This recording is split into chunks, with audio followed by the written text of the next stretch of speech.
मैं गौरी हूँ। लोग मुझे इस हवेली में नौकरानी कहते हैं, पर कोई ये नहीं पूछता कि मैं औरत कैसे हूँ। मेरी शादी को 7 साल हो चुके हैं। शादी, हाँ, नाम तो बड़ा पवित्र लगता है, पर कभी-कभी वह सिर्फ एक लंबी चुप्पी बन जाती है। मेरे पति रमेश काम से थके हुए, बातों से खाली और मुझसे हमेशा थोड़े दूर। मैंने शिकायत नहीं की, शायद आदत हो गई थी। इस हवेली में आए मुझे 6 महीने हुए थे। यहाँ के मालिक देवराज सिंह कम बोलते हैं, पर जब बोलते हैं तो शब्द देर तक साथ रहते हैं। उनकी पत्नी शालिनी मैडम अक्सर बिजनेस के सिलसिले में बाहर रहती हैं। इस हफ्ते भी वह शहर से बाहर थीं। पूरी हवेली में बस मैं और वह। उस सुबह जब मैं चाय लेकर ड्राइंग रूम में गई, मुझे अंदाजा नहीं था कि मेरा मन इतनी जल्दी सवाल पूछने लगेगा। साहब, चाय? उन्होंने मेरी तरफ देखा। वही शांत नजर, पर आज कुछ देर ठहरी हुई। मैंने कप आगे बढ़ाया और मेरी उंगलियां उनकी उंगलियों से छू गईं। बहुत हल्का, पर मेरे भीतर कुछ हिल गया। मैंने हाथ पीछे खींच लिया। दिल तेज धड़कने लगा।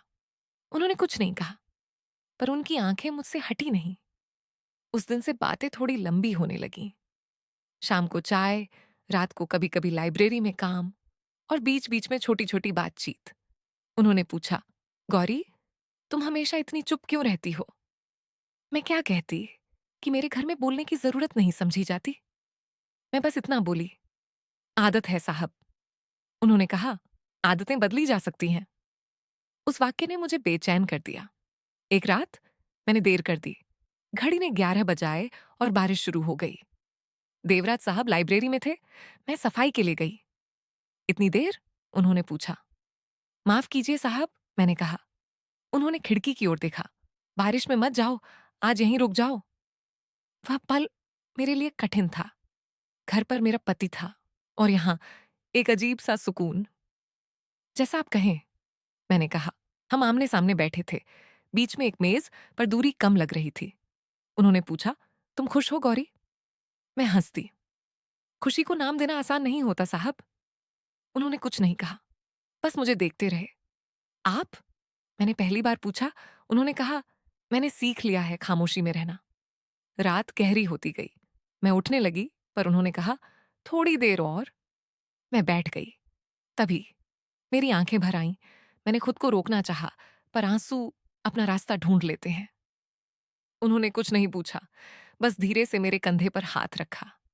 वह स्पर्श किसी मालिक का नहीं था, वह एक इंसान का था। मैं रो पड़ी। मैं नहीं जानती कब उन्होंने मुझे अपने पास खींच लिया, पर मैं जानती हूं, मैंने विरोध नहीं किया। वह एक आलिंगन था, लंबा, शांत और बहुत सच्चा। मेरे भीतर सब कुछ कांप रहा था। उनकी सांस मेरे बालों में थी। मेरे होंठ कुछ कहने को थे, पर शब्द नहीं मिले। हम अलग हुए। उन्होंने कहा, यह गलत है। मैंने सिर हिला दिया। मैं जानती थी, मैं शादीशुदा हूं, वह भी। कुछ पल हम बस खड़े रहे। फिर उन्होंने धीमे से कहा, गौरी, माफ करना। मैंने कहा, आपने कुछ गलत नहीं किया, पर दिल कह रहा था कुछ बदल चुका है। उस रात मैं सो नहीं पाई। सोचती रही, अगर कोई देख नहीं रहा तो क्या एहसास गलत हो जाते हैं? उस रात के बाद हवेली की खामोशी बदल गई थी। वही दीवारें, वही कमरे, पर उनके बीच बहती हवा में कुछ नया था।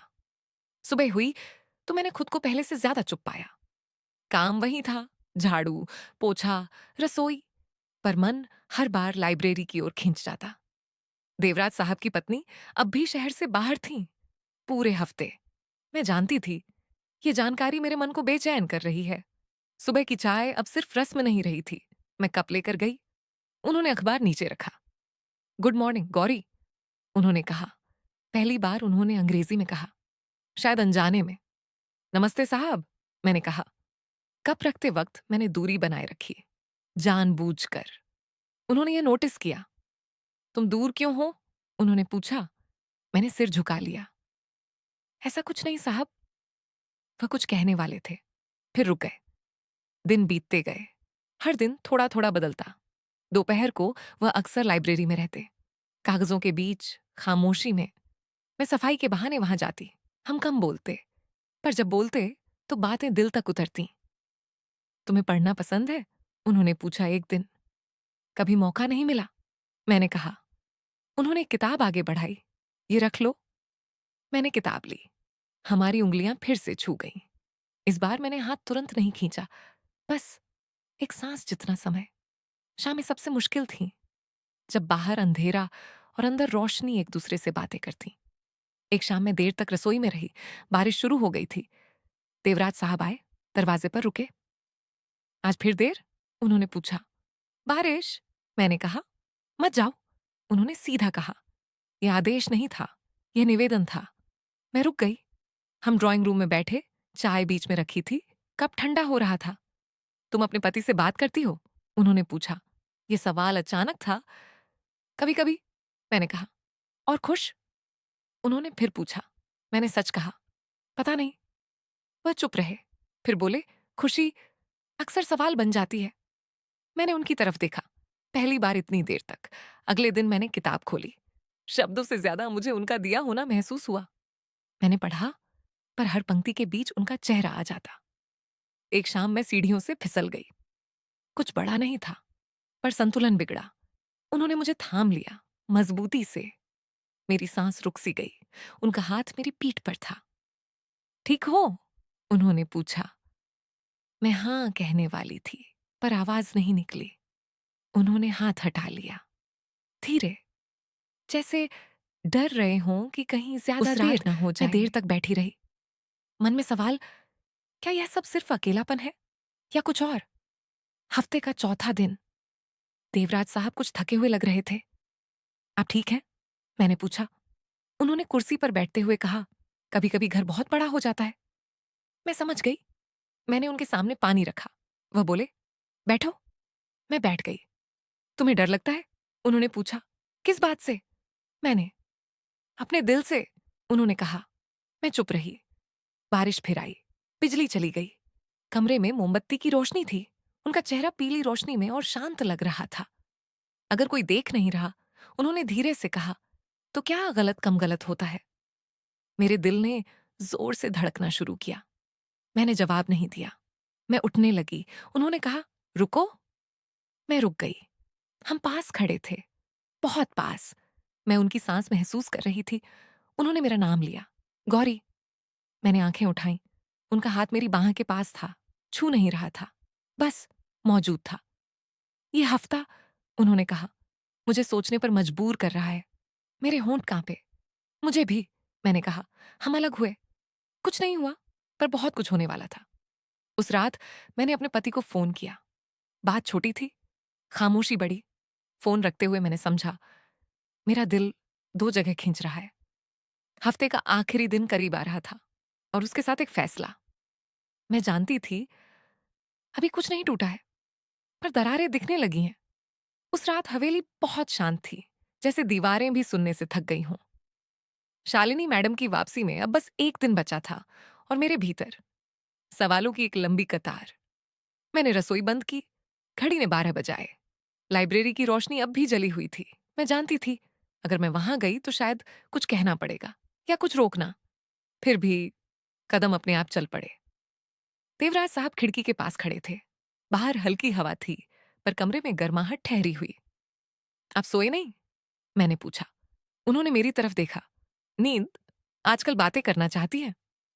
मैं पास की कुर्सी पर बैठ गई। हमारे बीच कोई मेज नहीं थी, बस खाली जगह। कल शालिनी लौट रही है, उन्होंने कहा। मेरे दिल ने जैसे एक छोटा सा झटका खाया। हाँ, मैंने कहा, और मुझे भी कल जल्दी जाना होगा। उन्होंने कुछ पल कुछ नहीं कहा, फिर बोले, यह हफ्ता आसान नहीं था। मैंने सिर हिला दिया, पर सच्चा था। कुछ देर हम बस बैठे रहे। मैंने महसूस किया उनकी सांसें थोड़ी तेज थीं, मेरी भी। गौरी, उन्होंने कहा, अगर हम कुछ कदम और आगे बढ़ जाते, मैंने बीच में ही कहा, तो शायद खुद से दूर हो जाते। वह मुस्कुराए नहीं, पर उनकी आंखें नम थीं। मैं उठी, पर उन्होंने मेरा हाथ थाम लिया, बहुत हल्के से। बस एक पल, उन्होंने कहा। वह स्पर्श किसी हक का नहीं था, किसी गुजारिश का था। मैंने उनकी तरफ देखा। मैं थकी हुई हूं, मैंने कहा, हर उस चीज से जो आधी होती है। उन्होंने मेरा हाथ छोड़ दिया, फिर खुद आगे आए और मुझे आलिंगन में ले लिया। वह आलिंगन लंबा नहीं था, पर गहरा था। उसमें कोई जल्दबाजी नहीं थी, कोई मांग नहीं, बस दो थके हुए दिल एक दूसरे के करीब। मेरे आंसू उनकी शर्ट पर गिर गए। उन्होंने कुछ नहीं कहा, बस सांस ली। हम अलग हुए। उनकी पेशानी मेरी पेशानी से एक पल को छुई। मैंने आंखें बंद कर लीं। वह क्षण बहुत कुछ बन सकता था, पर बना नहीं। यहाँ कोई नहीं है, उन्होंने धीमे से कहा। मैंने आंखें खोली, पर हम हैं। ये जवाब काफी था। उन्होंने एक कदम पीछे लिया। माफ करना, उन्होंने कहा। मैंने कहा, धन्यवाद। मैं कमरे से बाहर आ गई। सीढ़ियों पर रुककर मैंने पीछे देखा। वह वहीं खड़े थे, हाथ जेब में, नजर नीचे। अगली सुबह हवेली फिर वहीं थी। शालिनी मैडम दोपहर तक आ गईं। सब कुछ सामान्य। मैंने चाय दी। उन्होंने मुस्कुरा कर लिया। देवराज साहब अखबार पढ़ रहे थे। हमारी नजरें मिलीं, बस एक पल। उसमें शोर नहीं था, बस समझ। शाम को मैंने अपना काम खत्म किया। देवराज साहब ने कहा, गौरी, ख्याल रखना। मैंने कहा, आप भी। बस इतना। मैं घर लौट आई। मेरे पति ने पूछा, देर हो गई? मैंने कहा, थोड़ी। उस रात मैं देर तक जागी रही, सोचती रही। कुछ रिश्ते पूरे होकर नहीं, छूट कर सही लगते हैं। अगले हफ्ते मैंने नई जगह काम शुरू किया। हवेली अब भी वहीं है, और वह हफ्ता मेरे भीतर। कभी कभी सुबह की चाय बनाते वक्त मुझे वह स्पर्श याद आता है, और मैं मुस्कुरा देती हूँ, क्योंकि हर प्रेम पाने के लिए नहीं होता। कुछ बस महसूस होने के लिए होते हैं।